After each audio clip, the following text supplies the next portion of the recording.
కొండంత రాగం తీసి ఉడాల్ పాట వాడినట్లే ఉంటది పాకిస్తాన్ వాళ్ళ కథ. పోట్ల గిత్త లెక్క ఆయ్ ఊ అన్నట్టు ఖయానికి తయారవుతారు. కానీ అసలు యుద్ధంలో రెండు చేతులు మీదికి లేపుతారు. గిట్లనే మనోళ్ళతోనైనా క్రికెట్ మ్యాచ్లో షిత్తు ఓడిపోయారు కదా. అందుకే పాకిస్తాన్ జట్టును సొంత దేశం వాళ్ళే పొరక సాపిస్తారు. ఎగిరెగిరి దంచినా గంతే, ఎగరకుండా దంచినా గంతే అన్నట్టున్నది పాకిస్తాన్ వాళ్ళ కథ. మనతోని పోటీ పడ్డప్పుడల్లా వాళ్ళకి దిక్కు దివానం లేకుండా పోతుంది. అటు యుద్ధంలో ఓడిపోవుడే, ఇటు క్రికెట్ మ్యాచ్లలో ఓడిపోవుడే.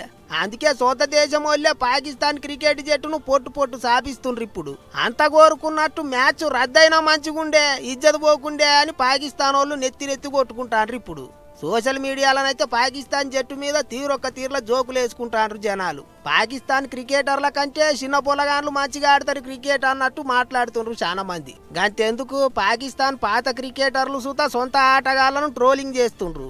ఇదిట్లుంటే ఆట అంతా అయిపోయినాక మనోళ్ళు చేతుల చేయి కలపలేదని పాకిస్తాన్ ఆటగాళ్ళు మస్తు నారాజైనరాట. వాళ్ళకి చెప్తాం వీళ్ళకి చెప్తామా అంటున్నారట. అసలు మీతోని ఆడుడే మాకు ఇష్టం లేదంటే మళ్ళా పిసుక్కునుడేందుకు మాకు, చల్ నడువుర్రే అని ఇంటర్నెట్ లో కామెంట్లు పెడుతుండ్రు చాలా మంది. పాకిస్తాన్ అంటేనే సాయిత్తలేరు ఇప్పుడు మన దిక్కోళ్ళు.